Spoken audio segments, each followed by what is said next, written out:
ऋषि मुनियों की पावन धरती, देश धर्म का नाता है। कहते सारे लोग यही हैं, गो हमारी माता है। जाग उठो ओ भारतवासी, जाग उठो ओ भारतवासी, गो पर छुरियां चलती हैं। बंद करो गो माँ की हत्या, सारी जनता कहती है। बंद करो गो माँ की हत्या, सारी जनता कहती है।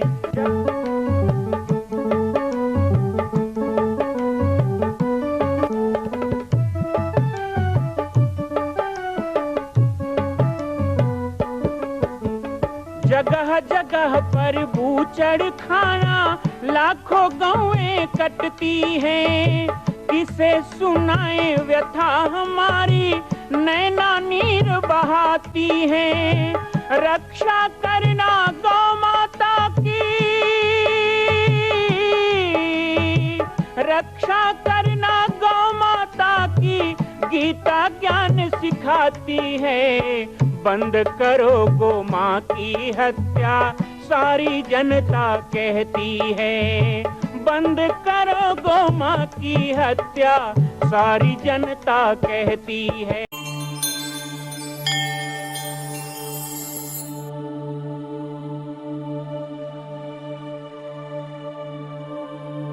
नमो देव्ये महादेव्ये। नवरात्रि के चौथे दिवस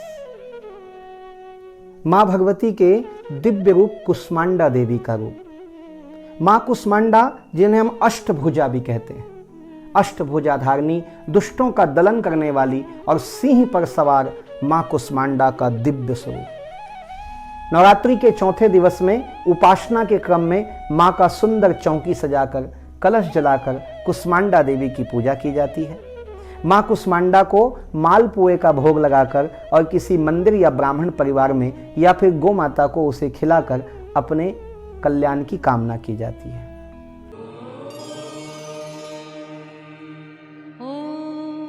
माँ भगवती के पावन 10 महाविद्या, उनके स्वरूप, उनकी लीला, उनके गुणों का वर्णन, उनके स्वरूप का ध्यान हम प्रतिदिन करते हैं। आइए आज 10 महाविद्या में चौथी महाविद्या षोडशी माहेश्वरी के बारे में चर्चा करेंगे और माता के गुणों का गान कर आज की नवरात्रि के पावन पर्व को हम सफल बनाएं। षोडशी माहेश्वरी शक्ति की सबसे मनोहर श्री विग्रह सिद्ध देवी है। महाविद्याओं में इनका चौथा स्थान है। 16 अक्षरों में मंत्र वाली इन देवी की अंग कांति उदीयमान सूर्य मंडल की आभा की भांति है। इनकी 4 मुद्राएं और 3 नेत्र हैं। ये शांत मुद्रा में लेटे हुए सदाशिव पर स्थित कमल के आसन पर आसीन हैं। इनके चारों हाथों में क्रमशः पास, अंकुश, धनुष और बाण सुशोभित हैं। वर देने के लिए सदा सर्वदा तत्पर भगवती का श्री विग्रह सौम्य और हृदय दया से आप्लुत है। जो इनका आश्रय ग्रहण कर लेते हैं उनमें और ईश्वर में कोई भेद नहीं रह जाता है। वस्तुतः इनकी महिमा अवर्णीय है। संसार के समस्त मंत्र तंत्र इनकी आराधना करते हैं। वेद भी इनका वर्णन करने में असमर्थ हैं। भक्तों को ये प्रसन्न होकर जब कुछ दे देती हैं अभिष्ट तो वो सीमित अर्थवाच्य हो जाता है। प्रशांत हिरण्यगर्भ ही शिव हैं और उन्हीं की शक्ति षोडशी है। तंत्र शास्त्र में षोडशी देवी को पंचवक्त्र अर्थात 5 मुखों वाली भी बताया गया है। चारों दिशाओं में 4 और एक ऊपर की ओर मुख होने से इन्हें पंचवक्त्रा भी कहा जाता है। देवी के 5 मुख तत्पुरुष, सद्योजात, वामदेव, अघोर और ईशान सशिव के 5 रूपों के प्रतीक हैं। 5 दिशाओं के रंग क्रमशः हरित, रक्त, धूम्र, नील और पीत होने से ये मुख भी उन्हीं के रंगों के हैं।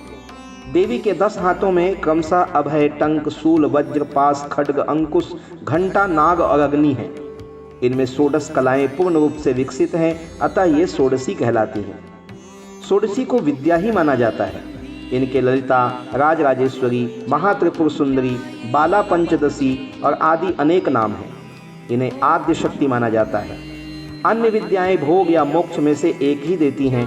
ये अपने उपासक को भुक्ति और मुक्ति दोनों प्रदान करती हैं।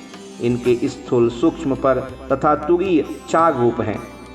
एक बार पराम्बा पार्वती ने भगवान शिव से पूछा, भगवान, आपके द्वारा प्रकाशित तंत्र सात्विक साधना से जीव के आदि व्याधि, शोक, संताप, दीनता, हीनता तो दूर हो जाएंगे, किंतु गर्भवास और मरण के असह्य दुख की निवृत्ति तो इससे नहीं होगी।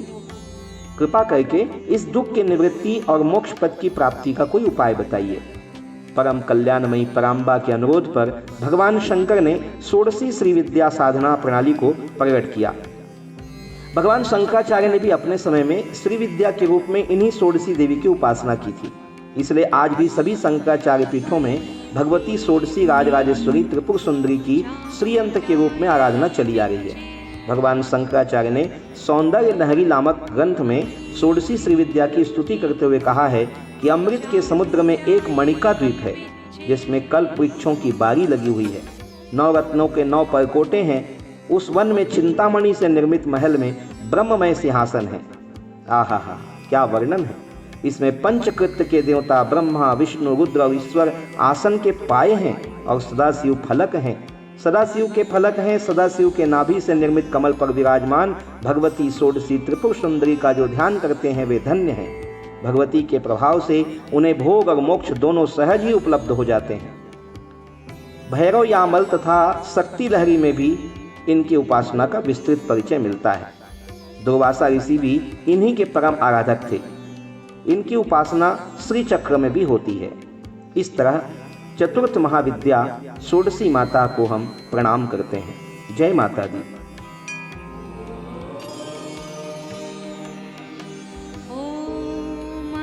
ओम ऐं ह्रीं क्लीं चामुंडाय विचे। माँ भगवती सती के पावन अंग जहां जहां गिरे वो शक्तिपीठ कहलाए। 51 शक्तिपीठ की कथा में पावन नवरात्रि के पर्व में आज चतुर्थी तिथि को आप सभी का स्वागत है।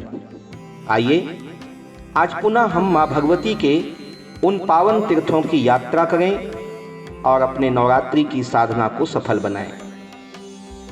अभी तक हमने जाना कि बांग्लादेश, भारत, पाकिस्तान, इन सभी जगहों पर माता के शक्तिपीठ हैं, लेकिन सबसे अधिक शक्तिपीठ भारत के भाग्य में है। मथुरा के निकट वृंदावन के भूतेश्वर स्थान पर माता के गुच्छ और चूड़ामणि गिरे। इनकी शक्ति को उमा नाम से पुकारा जाता है और वहां पर शिव भैरव को भूतेश कहते हैं। कन्याकुमारी तिरुवनंतपुरम मार्ग पर सुचि तीर्थम स्थान है।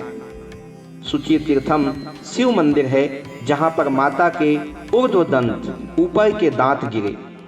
शक्ति नारायणी और यहाँ पर भैरव संहार नाम से विराजमान है। वाराही देवी पंचसागर अज्ञात स्थान में माता के निचले दंत गिरे। इनकी शक्ति वाराही और भैरव को महारुद्र कहते हैं। यह स्थान अभी तक कोई ढूंढ नहीं पाया है, लेकिन वाराही नाम से इनकी पूजा होती है। काल माधव, माता काल माधव मध्य प्रदेश के सोन नदी के तट के पास माता का बायां नितंब गिरा, जहां एक गुफा है। इनकी शक्ति काली और भैरव को असितांग कहते हैं। सोन देश में नर्मदा नाम से माँ भगवती का दिव्य शक्तिपीठ है। मध्य प्रदेश के सोन देश स्थान पर माता का दायां नितंब गिरा, जिनकी शक्ति है नर्मदा, और भैरव को यहाँ भद्रसेन के रूप में पूजा जाता है। 51 शक्तिपीठ में यूपी के चित्रकूट धाम में रामगिरी स्थान पर माता का दायां वक्ष गिरा।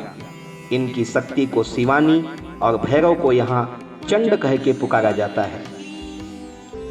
माता शती के इन अंगों के विभिन्न शक्ति स्थानों की यात्रा हम बाबा जी की पाती के माध्यम से आपको करा रहे हैं। कल पुनः आपको और नए प्रसंगों के साथ जोड़ेंगे, नए तीर्थों के दर्शन कराएंगे।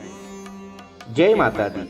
माँ कौशल्या की पावन जन्मभूमि छत्तीसगढ़ प्रांत में बालोद जिला में स्थित है श्री सर्वसिद्ध शक्तिपीठ जामड़ी पाटेश्वर धाम।